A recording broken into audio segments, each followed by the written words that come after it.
Good morning, everybody. Welcome to Adult Education at Dunbarton United Methodist Church. We have a special program today from one of our own members who has close information about what's happening in Chile, and he has agreed to share it with us. So without further ado, I will let him talk about his own connections and his own recent findings. And so for this, I'm going to turn it over now to Joe. Please, Joe. Great. Okay.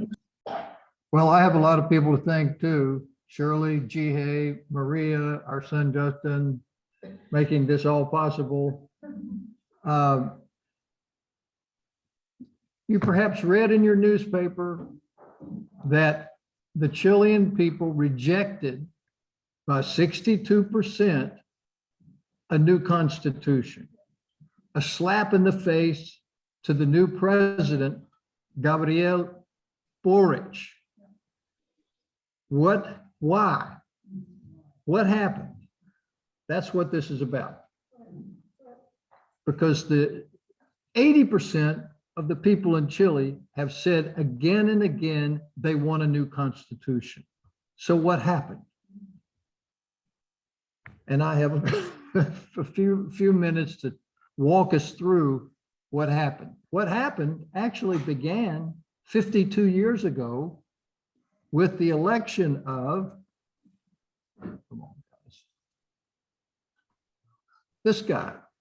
Who is that? Salvador Allende. I arrived in Chile a couple of days before he was elected.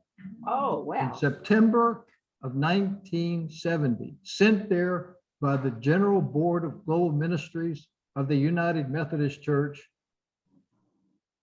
Naive, bewildered, no Spanish. Oh, Don't remember taking a course in political science. Certainly no courses on Latin America given at Tennessee Wesleyan College. So I was a fish out of water. Moreover, this guy, Compañero Salvador Allende, was elected with a plurality of votes with a coalition of parties that included what? The Communist Party. So immediately there were conspiracies afoot in the Oval Office to do what? To destroy his government, Allende, the Compañero Allende's government. I think that's a great photograph. And it's likely that I was in that crowd because do you see me?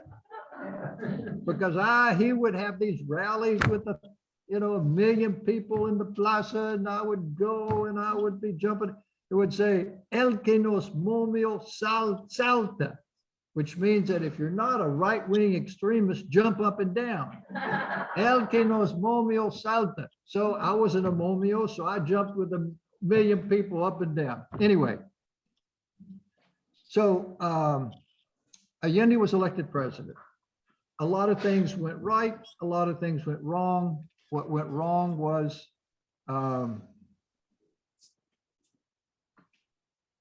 this is another illustration. Is this coming? Are we all right with the? Okay. Then what happened? 3 years later, after I arrived, there was a bloody military coup, shocked everybody, shocked me, scared the bejesus out of me, because I was very supportive of Allende, and people were being disappeared, and people were being tortured, and people were being exiled, and extrajudicial execution right and left. And this was just long story, but I was part of a group of faith-based communities that were trying to document U.S. intervention in Chile. We had a little office. The coup was on a Tuesday morning. 5 days later, the security forces raided our office, confiscated the files. And I was living in a poor neighborhood on the outskirts of Santiago, and at that time by myself. So I left my work. I didn't want to disappear. So I left. And if there was a, at the beginning, a 24-hour curfew, and then a 20-hour curfew, and then an 18-hour curfew. And the only people who could move at night were whom? Security forces. And they were making people disappear. So the government of Pinochet governed for 17 years.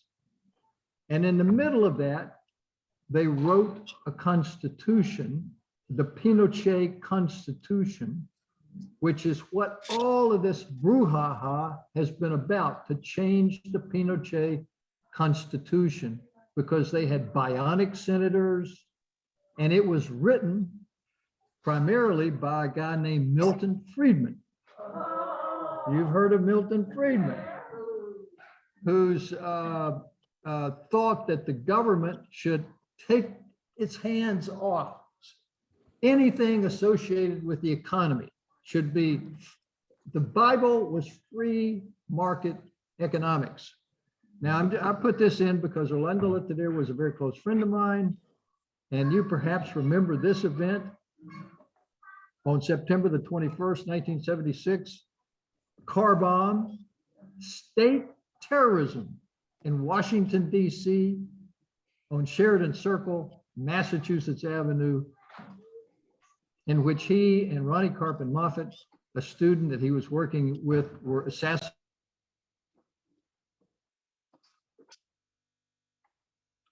Hello? Can't hear you.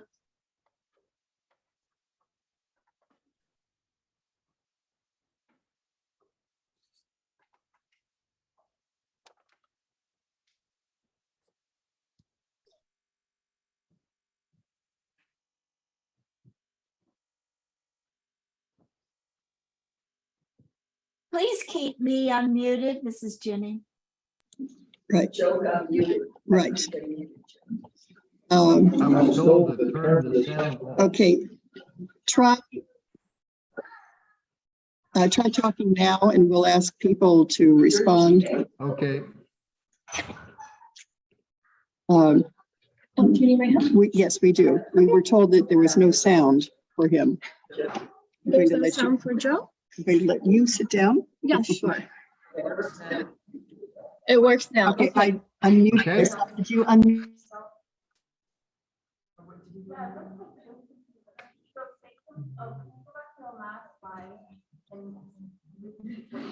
Well, I was just saying that this assassination, state-sponsored killing of these two Americans, of an American and a Chileno, took place on the streets of Washington, D.C. The first example of state-sponsored terrorism in the city, in the capital city of the United States.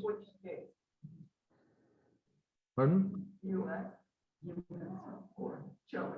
Chile. The Chilean government assassinated Orlando and Ronnie Carpin Moffett. Okay, move on. Yes. And as I say, and by the way, along the way, an organization called WOLA, Washington Office on Latin America.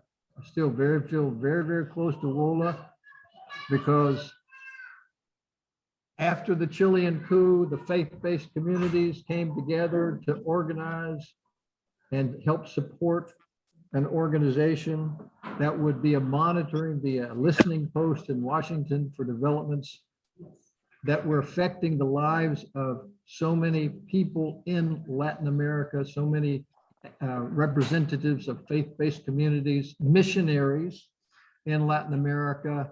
And that, I'm pleased to say, we used to say that this organization had the sweet smell of impermanence, because nobody ever imagined, nobody set out to create an enduring institution. And yet almost 50 years later, this organization flourishes. So something went right with WOLA, founded again a few months after after this military coup. Okay, so now Chilean dictatorship is showing the wear and tear of 17 years of government, a lot of opposition, a lot of resistance. Am I doing on time? And so the Pinochet had this brilliant idea of having a plebiscite in which he would appear as the only candidate and control the media. But guess what? The only time that the No campaign could have any kind of access to media was after 11 o'clock at night, and it was very limited. So could Pinochet control the airwaves? But to the astonishment of the world, the Chilean people voted. What'd they vote?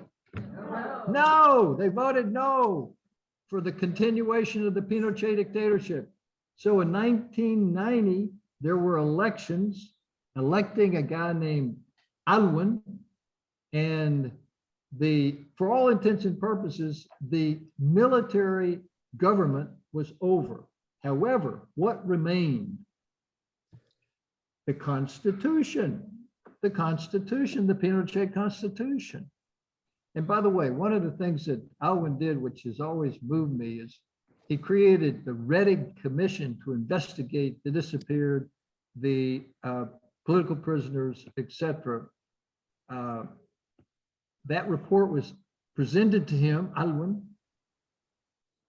and he took it, and before the Chilean people, he apologized to the Chilean people on behalf of the state for the atrocities that had taken place under the Pinochet dictatorship. Maybe that's something we could think about going on here if we, to have some atonement for our own sins. So the Chileans voted against, Alwin was elected, but the Constitution remained. The Constitution didn't change. Okay. Past a few years, you have the Christian Democrats, you have the Concertación, which is a coalition of organizations and parties, center and center left, Christian Democrats, socialists, communists, everybody formed the Concertación and elected a bunch of presidents, including Michelle Bachelet, who is now the High Commissioner for Human Rights at the UN, a wonderful woman. She was elected twice. And intermingled among those was a right-winger called Piñera. Well, in 1919, Piñera was president. The Constitution is still in effect, which means that it's this ruthless free enterprise economy, which is focusing, which is enabling the wealthy to become more wealthy, impoverishing the poor. So because of a fare increase in October of 2019,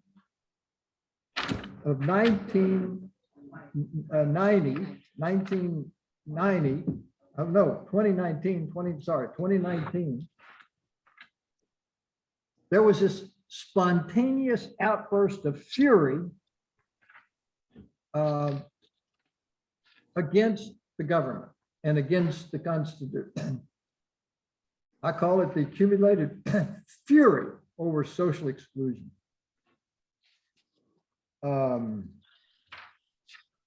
So I don't know how much time we have to go into this, but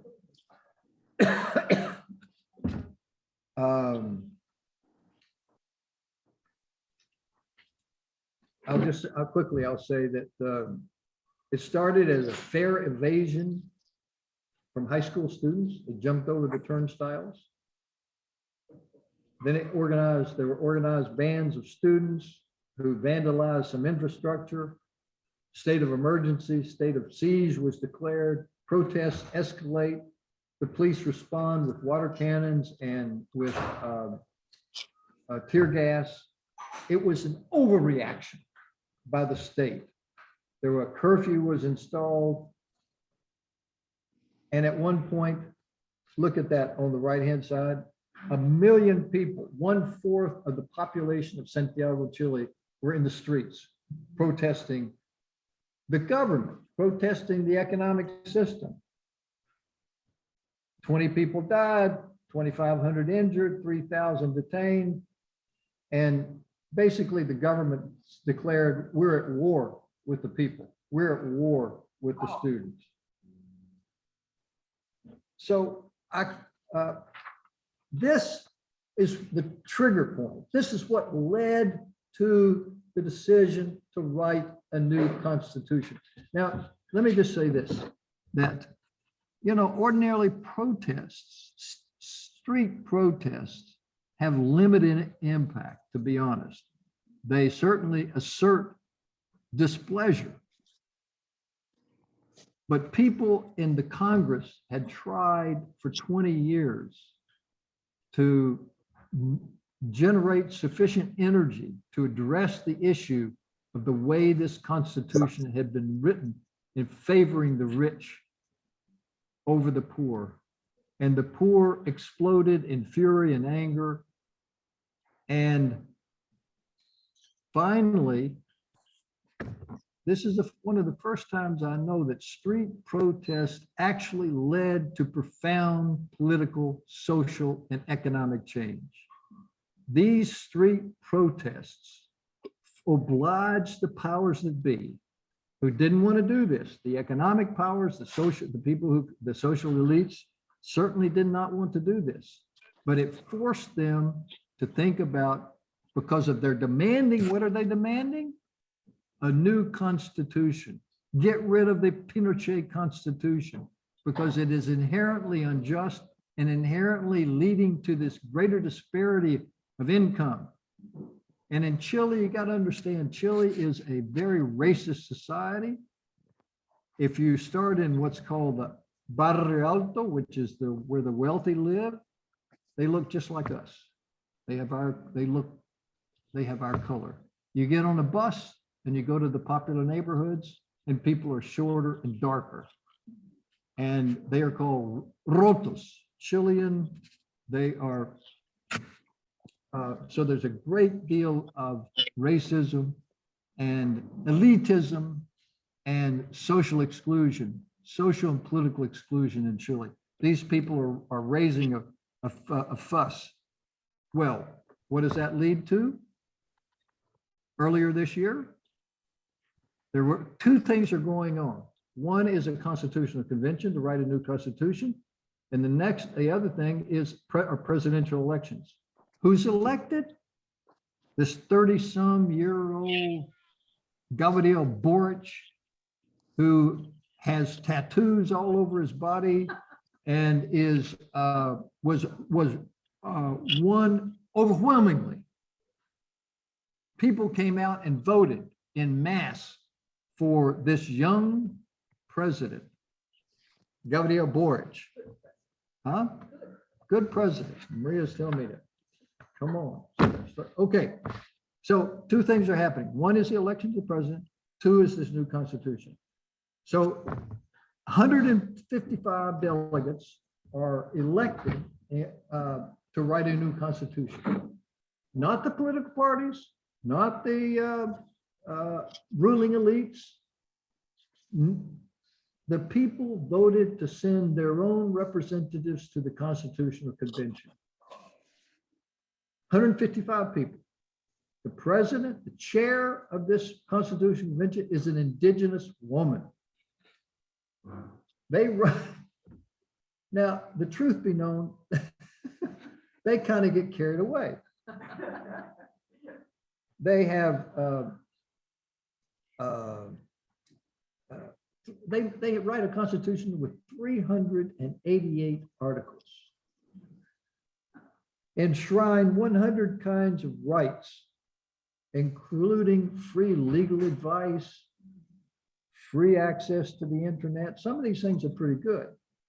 The problem was that in their campaign to get this new constitution ratified, a lot of strange things happened because this is a bunch of young people who wrote this Constitution, who want this Constitution to pass. And yet, as I say, they get carried away. For example, one woman took off her shirt before the assembly to advocate changes in the new Constitution. Well, that's not, what's that going to do? Another woman wrapped herself around a Chilean flagpole and stripped. Now, is that a way to win friends and influence people? Probably not. No, probably not. So who's going to have a field day with this? The right wing has a field day. This is stuff they love. The Constitution also called for a plurinational state, which would mean that each indigenous community would have independent courts. There wouldn't be a singular court system or judicial system. There would be dozens of judicial systems for all the indigenous communities. One of the things that's particularly fascinating about this is, okay, that's where we are right now, is that the Mapuche is the largest indigenous community, about 500,000 people who live in the South, Temuco primarily in the South. Only 12% of the Mapuches voted in favor of the new Constitution. So you can imagine how hard it must be to alienate the Mapuches, but they did it. So there was no coherent unifying vision. It was voted down, as you saw, by a 24% margin. It was humiliating for Boric. This is the question before us. Humiliating for Boric, as the rejection varied little across age, class, and income. It was a universal rejection of the new Constitution, which was painful for me and painful for Boric, painful for the, if you will, progressive forces. But on the other hand, we can understand what led to this rejection. There is, however, room for optimism, and then I will stop. In that the right wing is trying, and there is a very hard Pinochetista right wing. I mean, Pinochet, if you want to know, the Pinochetistas continue to represent 25% of the Chilean people. They have never forsaken their grand leader. One of the things, I forgot to mention this, 1998, Pinochet was arrested. You perhaps remember this, in London, and was in house detention at the Chilean embassy in London for a year, because the Spanish judge believed in universal jurisdiction for atrocities, war crimes, crimes against humanity, and they thought that Pinochet qualified as somebody they could prosecute. Long story about that, but that was 1998. We're returning now to what are the room for optimism going forward for Chile. There is a huge majority, 80% of the Chilean people want a different constitution, want to get rid of the Pinochet constitution. So there will be an effort, even now, to coalesce around forming and writing. They have to write a new constitution, just not with 388 articles, just not with the shenanigans that these pro-constitution people, were a more thoughtful approach. And I hate to say this also, but they realize that the exclusion of seasoned politicians was a mistake. I mean, this is a bunch of young kids, young people primarily, who wrote this Constitution. And they excluded the progressive political forces, some of the members of Congress, some of the senators, some of the political leaders who had been fighting for a new Constitution for years were excluded. So I think they realized that tactically it was not well considered to exclude these seasoned politicians. So they're reaching out, Marisa. And what they want to abolish is what they call the idea of the subsidiary state, in which the economic forces are allowed to work free of any government regulation. That's the Pinochet Constitution. Free of any government regulation. That's the Pinochet Constitution, which is the Pinochet Constitution has a limited democracy with, as I say, with designated senators. And by the way, in the old Constitution, the military is not under civilian control. The military is under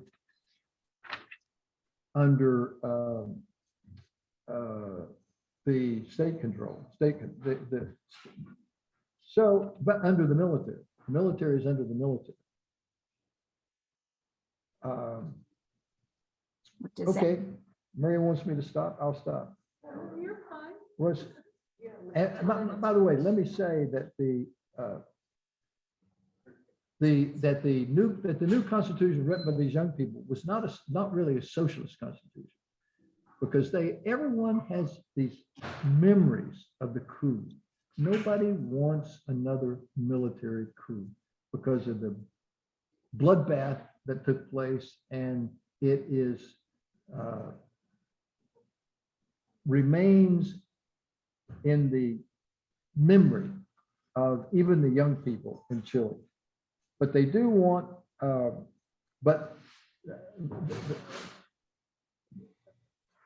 some changes to the economic and military and monetary policies.